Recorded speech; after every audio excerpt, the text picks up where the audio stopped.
Bonjour tout le monde, bonjour à toutes, bonjour à tous, chers étudiants, chers apprenantes et apprenants, bonjour, dans cette nouvelle capsule dans laquelle on va essayer de voir des exercices corrigés, un TD concernant l'analyse bivariée. Donc c'est une continuité des séquences qu'on a vues précédemment. Donc on a vu jusqu'à maintenant l'analyse univariée avec un TD et un TP, l'analyse bivariée. Donc on va enchaîner avec aussi un TD et un TP et on termine par l'analyse multivariée. Donc sans tarder, donc la structure de ce TD est la suivante. Donc on commence par des questions de compréhension. Après, on va voir quatre exercices dans lesquels on va essayer de diversifier les notions entamées. Donc, on va analyser deux variables quantitatives dans le premier exercice. Après, dans le deuxième exercice, on va essayer de comparer un modèle linéaire avec un modèle quadratique. Dans le troisième, on va faire une étude concernant deux variables, une quantitative et l'autre qualitative. Et on termine par un exercice 4 dans lequel on va essayer de voir le lien de dépendance entre deux variables qualitative. Alors, en ce qui concerne cette première partie, donc il y a des questions de compréhension. Donc, la première question, le coefficient de corrélation linéaire entre deux variables statistiques, alors ne peut être calculé que si les deux variables sont quantitatives. Bien, c'est un nombre positif ou nul. Il exprime les variations expliquées d'une variable par l'autre. Et c'est un nombre sans unité. Donc, c'est tout à fait clair que A et D. Donc, on calcule le coefficient de corrélation pour les variable quantitative, c'est pas un nombre positif ou nul, puisqu'il varie entre moins 1 et 1. Il exprime les variations expliquées d'une variable à l'autre. Non, ce qui exprime les variations, c'est pas le coefficient de corrélation, mais le coefficient de détermination. C'est un nombre sans unité, c'est-à-dire sans dimension. Deuxième exercice, ou bien deuxième question. Deux variables statistiques x et y ayant même écart type sont liées par la relation x plus y égale à 2. Alors, la somme de leurs moyennes est égale à 2. Leur coefficient de corrélation est égal à moins 1. Covariance xy égale moins la variance de y. Et la droite des moindres carrés a une pente positive. Donc les réponses justes sont A, B et C. Si on utilise la formule, donc si on a y égale moins x plus 2, et on utilise la formule de A et la formule de B, donc on peut déduire que les réponses justes sont A, B et C. Alors la question suivante, le rapport de corrélation état 2 est un indicateur alors qui mesure l'intensité de la liaison entre deux variables qualitatives. Non. Il est compris entre moins 1 et 1. Non. Il est compris entre 0 et 1. Est égal à la somme des carrés interclasses divisé par la somme des carrés total. Tout à fait. Et elle est nulle si les moyennes conditionnelles sont toutes égales à la moyenne marginale, puisqu'on utilise les moyens conditionnels pour calculer le numérateur d'un rapport de corrélation. Donc, les réponses justes sont C et D. Alors, la quatrième question, pour tester l'homogénéité des variances, alors parfois on est obligé de tester l'homogénéité des variances avant d'appliquer par exemple l'ANOVA ou bien le test de D. Alors, c'est quoi le test utilisé? Alors, le test de Levin, test de Welch, test T ou bien test Z, donc c'est test de Levin, c'est ce qu'on va essayer de voir en TP sous SPSS. Alors, la cinquième question, le test T est un test d'hypothèse statistique utilisé pour comparer les moyens de deux groupes de population, ou bien pour comparer les moyens de plus de deux groupes de population, ou bien étudier le lien entre deux variables qualitatives à deux modalités chacune, ou bien étudier le lien entre deux variables qualitatives à plus de deux modalités chacune, donc pour comparer les moyennes de deux groupes de population. Alors la dernière question, pour mesurer la force du lien entre deux variables qualitatives, on utilise test de Q2, coefficient de Spearman, coefficient phi effet de grammaire ou bien l'ANOVA. Donc pour étudier le lien, on utilise le test de Q2, mais pour mesurer la force du lien, on utilise les coefficients phi effet de grammaire. Voilà, c'est tout ce qui concerne cette première partie. Testez-vous. Donc, on commence le premier exercice. Alors, le premier exercice, l'entreprise Ferrara de vente de t-shirts en ligne souhaite analyser les données de navigation de ses clients, c'est-à-dire les visiteurs qui visitent cette boutique en ligne. Alors, en observant chaque jour le nombre de visiteurs et le nombre de commandes. Donc, le tableau suivant présente les résultats.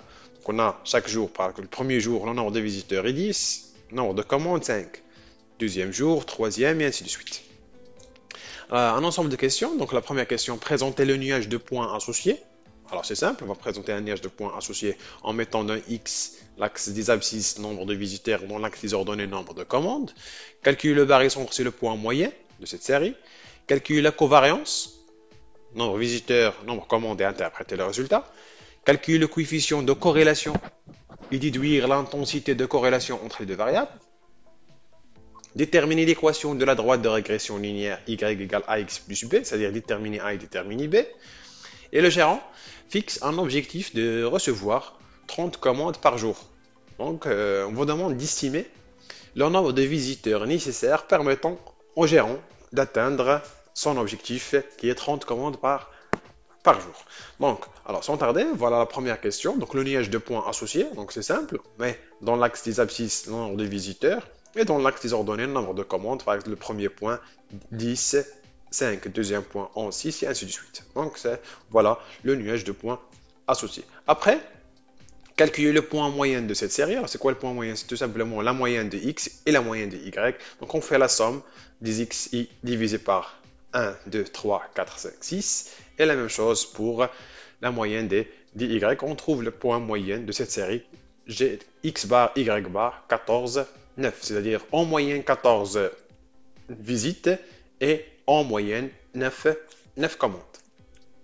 Alors, calculer la covariance. Alors, la covariance, nombre visiteur, nombre de commandes. Alors, on peut calculer la covariance en utilisant la formule suivante. Donc, on a déjà calculé x bar et y bar. Donc, tout simplement, on calcule x, y, y, 1 sur n, x, y, y, moins la moyenne de x fois la moyenne de y. Si on fait une application numérique, on trouve une covariance qui est égale à 12,33. Donc 12,33, c'est une covariance supérieure à 0, différente de 0. Alors supérieure à 0, ça signifie que c'est une corrélation positive. Alors corrélation positive, les deux variables évoluent dans le même sens. Alors après, calculer le coefficient de corrélation.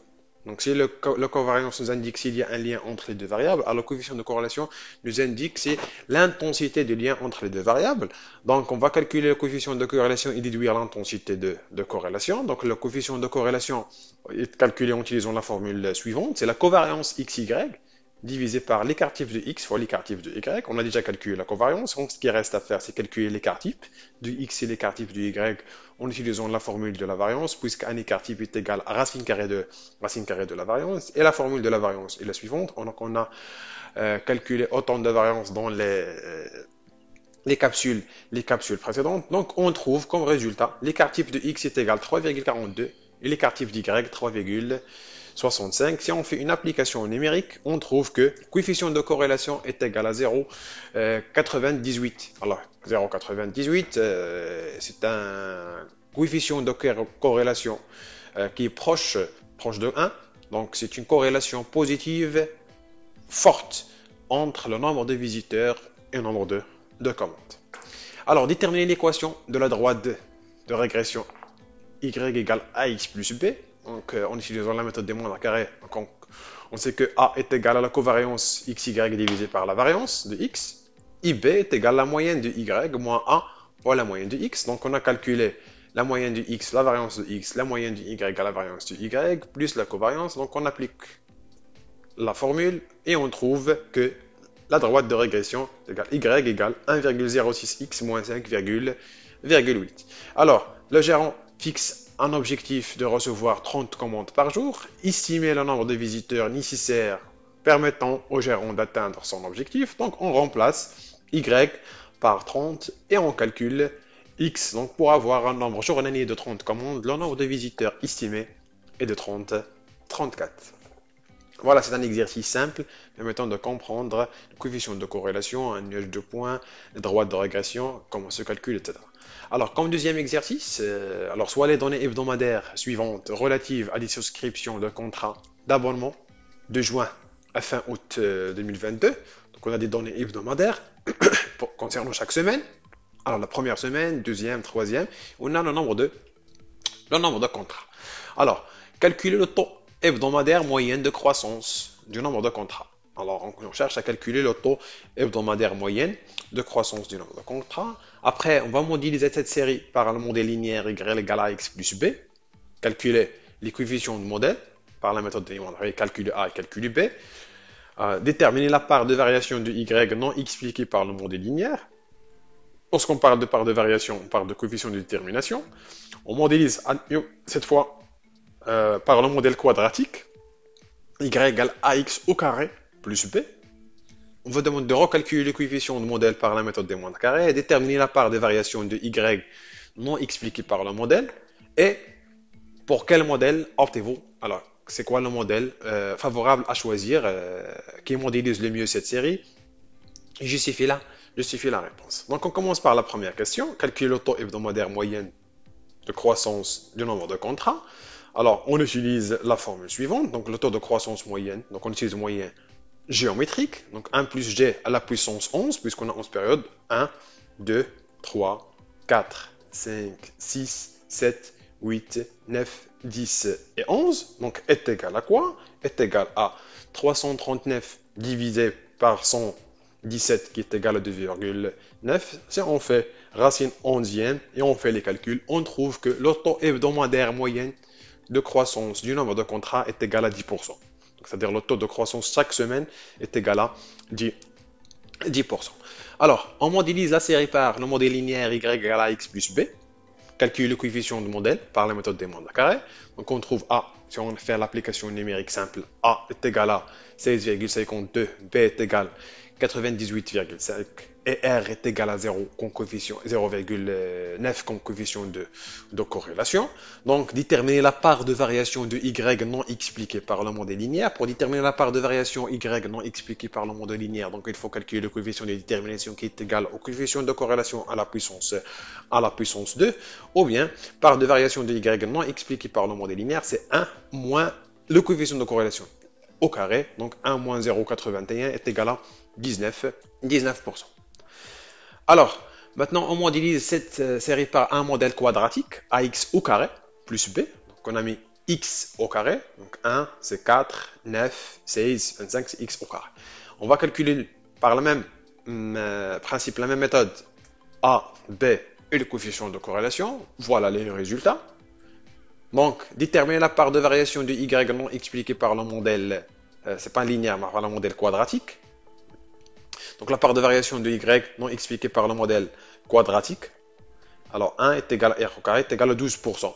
Donc pour quel modèle optez-vous? C'est quoi le modèle favorable pour modéliser cette série? Donc le modèle quadratique est préférable au modèle linéaire, puisque le coefficient de corrélation linéaire est plus élevé. Ou bien on peut aussi dire que la part des variations des y non expliquées est plus faible avec ce modèle, puisqu'on a trouvé 12%, et concernant le modèle linéaire, on a trouvé 18%. Voilà, alors troisième exercice, donc un potentiel investisseur dans les secteurs de transport a fait recours à l'analyse de données, alors quant au choix du carburant qu'il va privilégier pour son projet. Alors des études préliminaires montrent que le cours de pétrole brut influe directement les prix à la pompe dans les stations-service, et afin d'analyser l'impact du cours de pétrole sur le prix d'essence et celui de diesel. Alors, des relevés de prix de chaque produit sur les 6 premiers mois de l'année 2022 ont été effectués. Donc, on cherche à analyser l'impact du prix de pétrole brut sur le prix d'essence et celui du diesel. Donc, pour cela, des relevés des prix de chaque produit brut, prix d'essence, prix de diesel, pendant 6 mois ont été relevés. Voilà, par exemple, le prix brut en janvier, voilà le prix d'essence en janvier, prix de diesel en janvier. La même chose pour février, mars, avril, etc. Alors, tracer sur deux graphiques différents les nuages de points correspondants. Donc, on a déjà tracé un nuage de points. Donc, on va essayer de tracer deux nuages de points. Un premier nuage de points qui exprime prix d'essence en fonction du prix de brut, Y en fonction de X, et un deuxième qui exprime Z en fonction de X. Donc dans le premier graphe, on va mettre dans l'axe des abscisses X et dans l'axe des ordonnées Y. Dans le deuxième graphe, on va mettre dans l'axe des abscisses X et dans l'axe des ordonnées Z. Alors calculer la moyenne et la variance pour chaque variable, pour la variable X, la variable Y et la variable Z. Déterminer les deux droites de régression et interpréter les résultats. Calculer les deux coefficients de détermination et interpréter les résultats. Et comparer les prix d'essence et diesel si le baril brut atteint un jour de 100 $. Voilà. Alors, pour calculer la moyenne et la variance de chaque variable x, y et z, donc pour calculer la moyenne, on fait la somme 10x divisé par 6, la même chose pour y, la même chose pour z, et on trouve les résultats suivants. X bar est égal à 110, y bar est 140,83 et z bar égale 134,17. Même chose pour les variances. Alors, les deux droites de régression, donc prédécence en fonction de brut, c'est y égale à x plus b. Si on calcule covariance xy, on trouve 137,8. Deuxième droite, prix de gasoil en fonction de brut, z est égal à x plus b. Covariance xz est égal à 220,46. Donc, les deux droites de régression ont pour équation y égale 0, 47x plus 89,13 et z est égal à 0,76x plus 50,57. Donc, pour interpréter ce résultat, donc, déjà, le coefficient directeur A associé au gasoil est plus élevé à celui associé à l'essence. Ainsi, si le prix du pétrole brut augmente de 1, le prix d'essence augmente de 0,47 et celui de gasoil ou bien de diesel augmente de 0,76. Donc ainsi, le prix de gasoil est donc davantage sensible aux fluctuations du prix du pétrole par rapport au prix de l'essence. Donc le gasoil est davantage sensible aux fluctuations ou bien aux variations du prix de pétrole. Alors, déterminer ou bien calculer les deux coefficients de détermination et interpréter les résultats. Le coefficient de détermination R2 est égal au coefficient de corrélation au carré. Autrement dit, c'est la covariance XY au carré divisé par la variance de X fois la variance de Y, puisqu'on a déjà calculé ces coefficients. Donc, on trouve 0,74. Pour deuxième cas, on trouve 0,98. Alors, en ce qui concerne l'interprétation, donc le modèle explique 74% de la réalité. Donc 74 des variations du prix d'essence s'expliquent par les variations du prix de pétrole brut. Et dans le deuxième cas, le modèle explique 98% de la réalité. Donc le fait que le prix du gasoil diffère selon les mois s'explique à 98% par le fait que le prix de pétrole brut diffère. Donc on confirme ce qu'on a dit, donc que le prix de gasoil est davantage sensible par rapport aux variations de prix de brut. Alors, comparer les prix d'essence et du diesel si le baril du brut atteint 200 $. Donc, la croissance des cours du pétrole amène l'investisseur à se demander quels seront les prix des deux carburants à la pompe des stations-service si le baril brut atteint un jour 200 $. Donc, tout simplement, on va remplacer X par 200 et on calcule le prix d'essence et le prix de diesel. Donc, on trouve le prix de 10 litres d'essence est égal à 183,13 et le prix de 10 litres de diesel est égal à 202,57 si le baril brut atteint 200 $.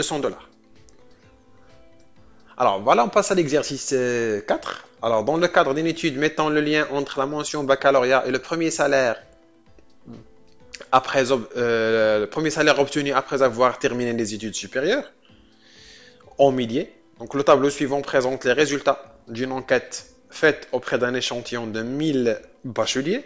Donc on a la mention dans l'axe des X, passable, assez bien, bien, très bien, excellent. Et on a des classes ou bien des intervalles de salaire en milliers, 3000, 5000, 5000, 8000, 8000, 12000, 12000, 20 000. Donc on commence les questions. Donc la première question, quel est le pourcentage des bacheliers dont le premier salaire est compris entre 8000 et 12 000?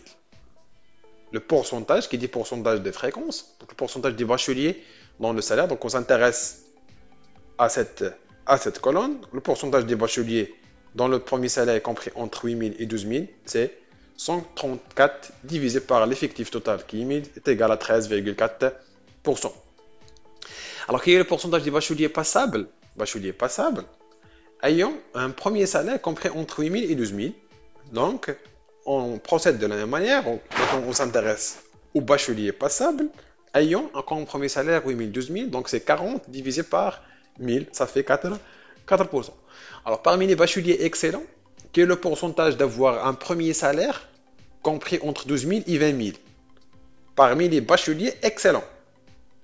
C'est-à-dire, on s'intéresse parmi aux bacheliers excellents, c'est les fréquences conditionnelles, qui est le pourcentage d'avoir un premier salaire compris entre 12 000 et 20 000. Donc, sachant que la mention est excellente, c'est quoi le pourcentage d'avoir un premier salaire compris entre 12 000 et 20 000. Donc, on applique les fréquences conditionnelles. Fréquence conditionnelle que d'avoir un premier salaire est égal à 12 000, 20 000, c'est G égale à 4, sachant que I égale à 5, sachant que la mention est excellente. Donc, on applique la formule suivante. Donc, 1 sur 6, donc 16,67. Alors, la question suivante, c'est calculer le salaire marginal moyen. Donc, pour calculer le salaire marginal moyen, donc on va utiliser les effectifs marginaux des colonnes, le centre de chaque classe et l'effectif total. Donc, Y bar, tout simplement, est égal à quoi? 1 sur 1000 multiplié par, alors 417 fois le centre de la classe, plus 401 fois le centre de cette classe, et ainsi de suite. On trouve 6,38, c'est à peu près 6382,50, puisqu'on parle de salaire en milliers. Alors, calculer les salaires moyens conditionnels pour chaque modalité de la mention, c'est-à-dire calculer le salaire moyen pour les bacheliers passables, calculer le salaire moyen pour les bacheliers assez bien, etc. Donc, pour chaque modalité de la mention. Donc, on procède de la même manière. Donc, si pour calculer le salaire moyen des bacheliers passables, donc on fait 1 sur 610, c'est l'effectif total concernant les lignes. Donc 1 sur 610 multiplié par 284 fois le centre de la classe, plus 272 fois le centre, plus 40 fois le centre, et ainsi de suite. Donc on trouve les résultats suivants. Alors comme question suivante, on vous demande de calculer le rapport de corrélation. Un rapport de corrélation permettant d'étudier le lien entre une variable qualitative, la mention, et une variable quantitative, le premier salaire obtenu. Donc on utilise un rapport de corrélation avec la formule suivante. Comme numérateur, on a sigma i égale à 1 jusqu'à k.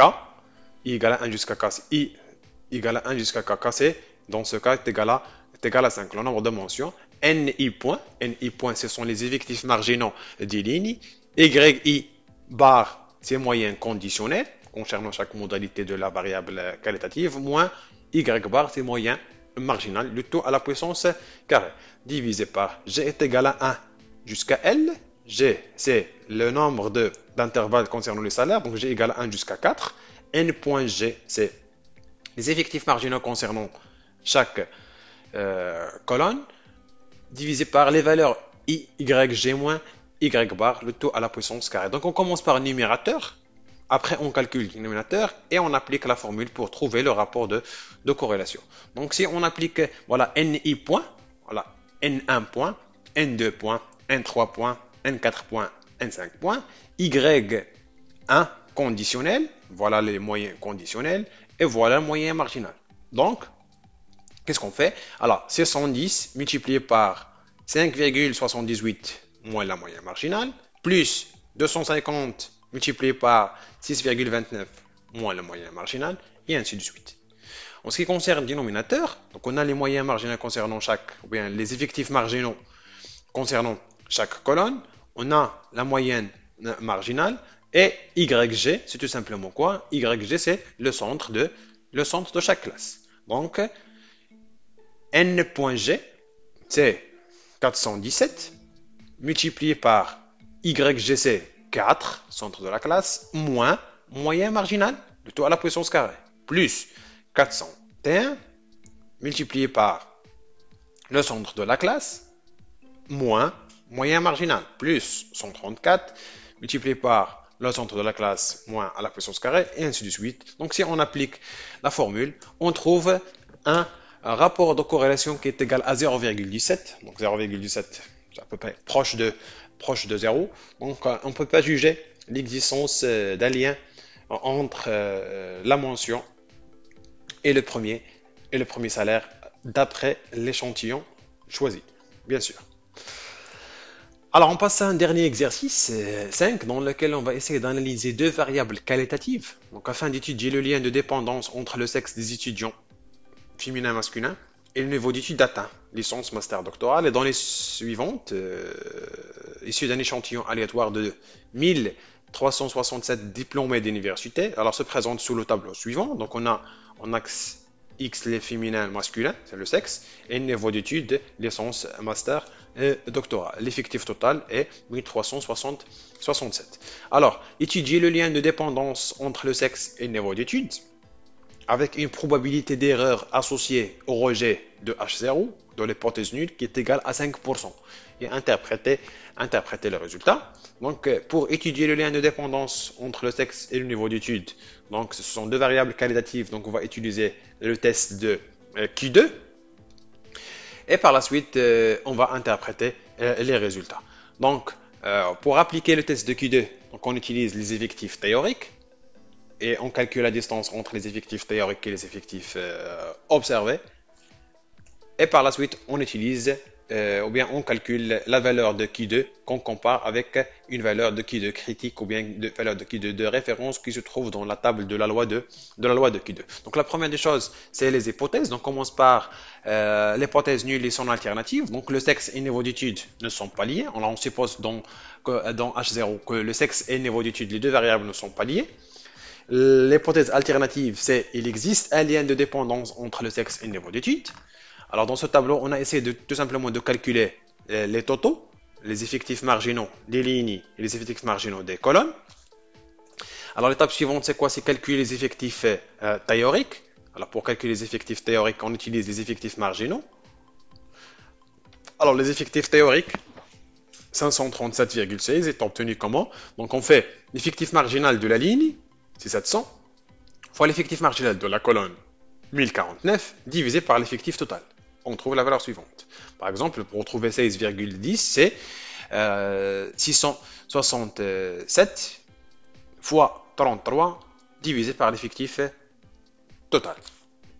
Voilà, une fois on a les effectifs théoriques, on passe à calculer la valeur de Q2 qui est égale aux effectifs observés moins l'effectif théorique divisé par l'effectif théorique. Alors les effectifs observés moins les effectifs théoriques au carré divisé par les effectifs théoriques. Donc, on va faire une petite simulation pour calculer Q2. Donc, on fait 534 moins 537,16, le taux au carré, divisé par 537,16, plus 144 moins 145,94 à la puissance 2, divisé par 145,94. Et ainsi de suite pour parcourir l'ensemble des effectifs partiel dans notre tableau et on trouve comme valeur de Q2 calculée 14,72. L'étape suivante, c'est comparer la valeur Q2 avec la valeur critique, alors qu'on trouve dans la table de Q2. Donc on a déjà vu ça dans la capsule précédente et on a présenté même la table de Q2 qu'on trouve en utilisant la probabilité d'erreur 5% et le DDL. DDL, c'est nombre de lignes moins 1 fois nombre de colonnes moins 1. Donc, on détermine le pourcentage d'erreur qu'on s'autorise de faire. C'est la probabilité d'erreur associée au rejet de A0. Donc, on a fixé à 5%. Après, on détermine le degré de liberté, c'est 2. Alors, c'est égal à quoi? Nombre de lignes moins 1 fois nombre de colonnes moins 1. Donc, on trouve la valeur Q2 critique qui est égale à 5,99. La valeur Q2 calculée, c'est 14,72. Donc, Q2 calculé est supérieur à Q2 critique, ce qui nous mène à rejeter H0. Lorsqu'on rejette H0, on confirme H1. Donc, on peut confirmer qu'il existe un lien de dépendance entre le sexe et le niveau d'étude. Alors voilà, c'est la fin de cette capsule. Donc on a essayé de présenter des exercices simples, faciles à manipuler pour comprendre les différentes situations concernant l'analyse bivariée, à la fois entre deux variables qualitatives, deux variables quantitatives, ou une variable qualitative et l'autre quantitative. Donc sans tarder, on enchaîne la séquence suivante avec un TP dans lequel on va essayer de faire des exercices corrigés sous SPSS. Donc bon courage, bon apprentissage et à la prochaine.